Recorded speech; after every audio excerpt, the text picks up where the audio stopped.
And we're here tonight because we believe that UKIP has a massive future after Brexit.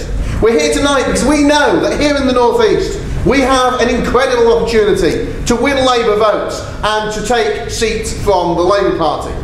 In places like Hartlepool, like Blyth, like Redcar, like Sunderland and many others, we stand ready to make breakthroughs, but only if we get our messaging right. Only if we can show our vision of how we can make Britain great again, our equivalent of Reagan's shining city on a hill. We in the North East have the highest levels of unemployment in the land. But that wasn't always the case. We build things in this region, we make things in this region. We have a proud manufacturing tradition. Yet today, thanks to the EU Procurement Directive, our own government is buying things that we could make here, but buying them from overseas. And that's why I want us to introduce a presumption of buying British for the public sector, so that if we make it here, and if it's not prohibitively expensive, we should buy it here in the UK and create the jobs here in the UK. I want us to show how we can be tough on crime and tough on the perpetrators of crime. I want to show that if we don't have a massive oversupply of unskilled labour coming here from abroad, we can end wage compression. We can end local people losing their jobs.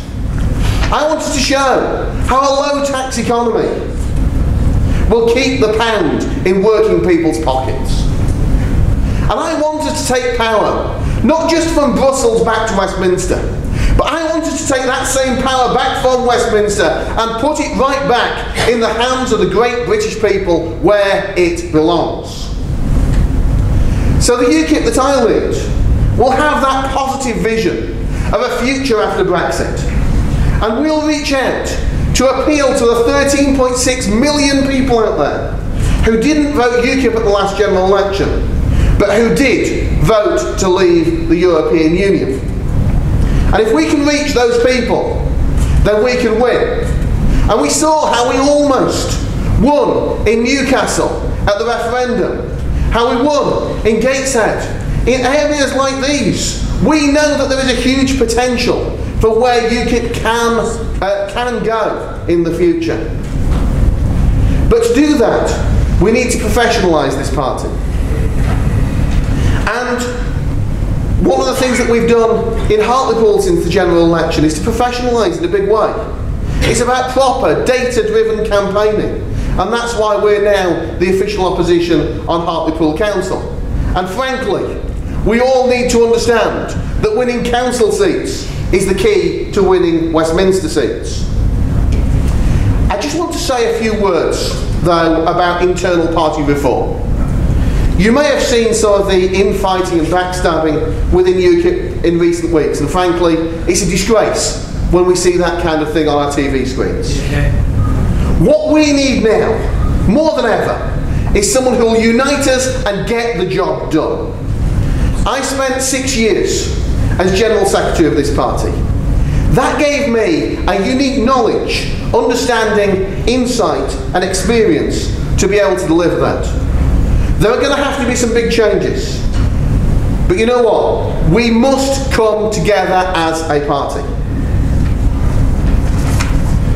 And although if I'm elected, I'll become the youngest leader of a major political party since William Pitt, and by the way, that's going to help us attract young people's votes, I've actually got more experience of this party, I believe, than any other candidate.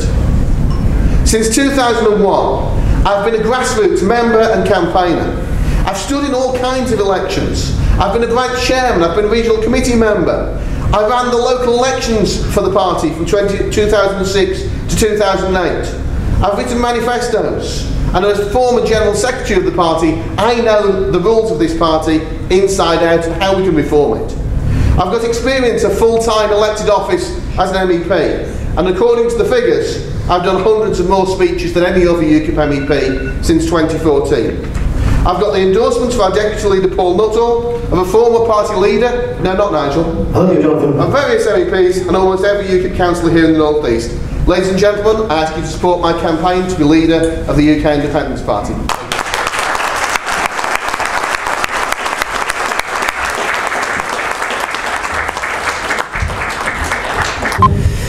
So our manifesto calls for equality for mothers and fathers after divorce. How do you intend to implement these policies? I very simply believe in equality for all under the law, irrespective of gender. Whether it's men's issues or women's issues, we have to support equality and fairness. And of course, I agree that it should be a presumption of 50-50. Shared parenting, and then you see if there's any reason in a particular instance to do something differently from that. So you start with the 50-50 presumption and then see where a court takes it from there. But that, of course, is UKIP policy and in our manifesto anyway. The question is, Nigel is renowned for his determination, stamina and dedication. How determined, dedicated and committed are you? How long have you been a member in the party? And outline former connections with any other political party. 15 years, I'm UKIP to the core. I've never had any connection with any other political party. I've lived and breathed UKIP for most of that time. I've put over 500,000 leaflets through doors personally, and I've knocked on countless doors as well. I believe in this party, and I will be as dedicated, passionate and committed as I physically can be. It was written down on a scrap of paper on the formal one. I prefer that rebellious edge. What will the candidates actually do to give young people a break? Working part-time on the bank of mum and dad and no full-time work. Good. Well, of course, end uncontrolled immigration, that gives young people the chance to have that first step on the career ladder, of course. But I'd go further. I'd say that we need to talk a little bit more about our education system. It's not just about the grammar schools policy that we've heard in the press. It's also about creating the technical colleges that we need to make sure that we're training young people with skills. And of course, it's also about making sure that we create the apprenticeships that we need so that young people can develop those skills. So yes, immigration, but so much more.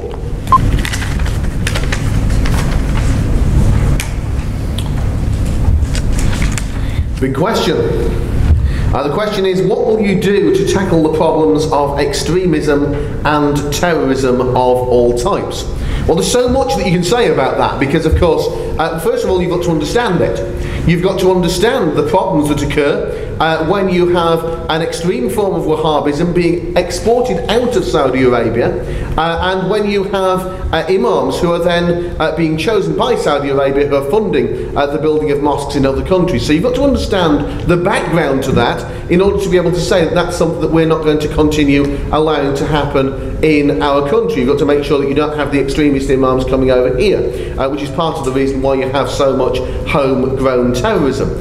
You need to make sure that we do the things that we can do as a society about it. We need to make sure that the values that we are teaching in our schools are not necessarily the sort of idea that Theresa May's often had of British values, but actually proper British values being taught in our schools and insisting that that is what is taught. We need to look in terms of the internet to make sure that the radicalisation, the materials that are available, that we do the best that we possibly can to ensure that those are not going to continue to be available. We need to make sure that we're helping people who've come to this country to integrate into this country. There are so many things that we need to be doing, and frankly, then we need to start looking at the external side as well. We need to look at making sure that our border force is there, making sure that we've done enough in terms of security, that we're beefing up on intelligence. You know, this is something which could well result in huge loss of life if we don't actually put the resources in that we need to deal with it. So it's a massive question,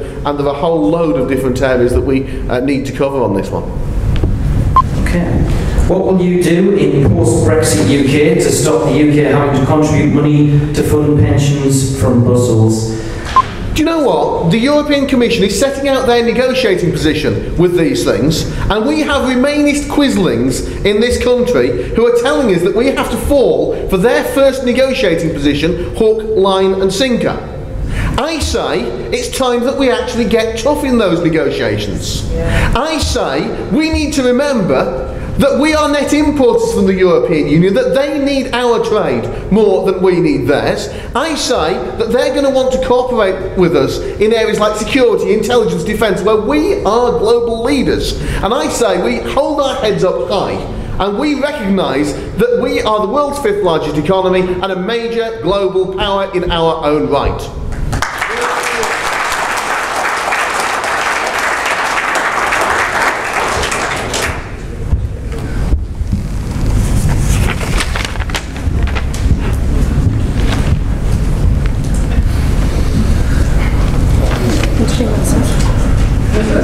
What will you do to our membership numbers increase? Probably in Jordan. Worked it out. What will you do to increase our membership numbers and produce more activists? First of all, we've got to get our messaging right. We've got to realise there's a huge untapped market out there. 13.6 million people who voted Brexit but didn't vote UKIP at the last general election. Let's start to reach out to those people, and we need to get our messaging right to do that externally. But internally, we've got to have a plan. We've got to get our membership structures right. We've got to look at things like the cost of UKIP membership. We've got to look to see actually if there are other ways of engaging people in this party, perhaps young people who might be better engaged online. We've got to look at what we're doing in terms of recruitment as well as the broader political picture, so it's a bit of both. Will the party leader get tough with the MEPs who are not honouring? I think it says honouring. Honouring their commitment to give significant financial donations to the Central Party? Why should I as an MEP do that and other MEPs across the rest of the country then not be pulling their weight, is how I look at it. And I have donated in cash something in the region of £18,000 to £19,000 to the party since I was elected 2 years ago, and I've donated far, far more than that in other ways in kind. Every MEP should be doing the same. We have signed a charter commitment to do that, and I expect every MEP to honour that charter commitment. Integrity is essential not only in politics but in life. Do the candidates agree that if they sign an agreement in order to be elected to a political position, that they should honour that agreement, even if the agreement is not legally binding? And I think it says S12 of the MEP's charter.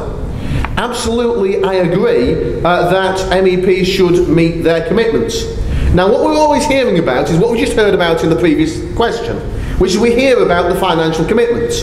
And I've met my financial commitments and far, far more than that since I was elected as an MEP, because I believe it's the right thing to do. I shouldn't have to do that just because the charter says that I should do that. I should do it because it's right to do it and to put something back into the party. But actually, it's not just about finances. It's about so many other things as well.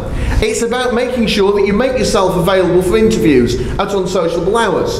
It's about making sure that you've got an office with a shop front in a major urban centre within your constituency. It's about making sure that you provide the support to the national and regional party. It was whilst we were in the EU, or before the referendum, it was about playing a role in committees so that we could then pick up some national media stories that we wouldn't otherwise pick up. And I think what we need to start realising is that that MEP's charter actually commits us to doing a whole load of other things. Going along to regional committee meetings as much as possible, feeding back to your region as much as possible. There's so many things that MEPs should be doing. It's not just about the bits that you remember from the charter. Actually, there's a whole load of things that we should be doing that's far, far more than just that. I've tried my best to meet every single commitment in that and to go beyond that on every commitment.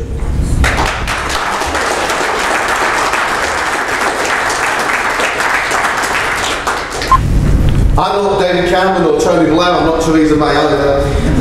We've achieved so much in the North East over the last few years.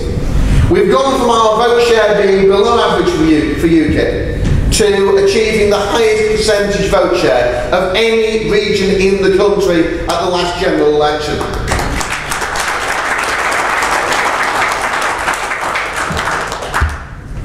And we need to continue the sterling work that you, the backbone of this party, have started. And under my leadership, we'll make that breakthrough into Westminster. I'm not going to finish tonight with a barnstorming speech. I'm going to finish by asking you to just have a think about a few things. To ask you to consider who has the necessary skills and experience to take this party forward.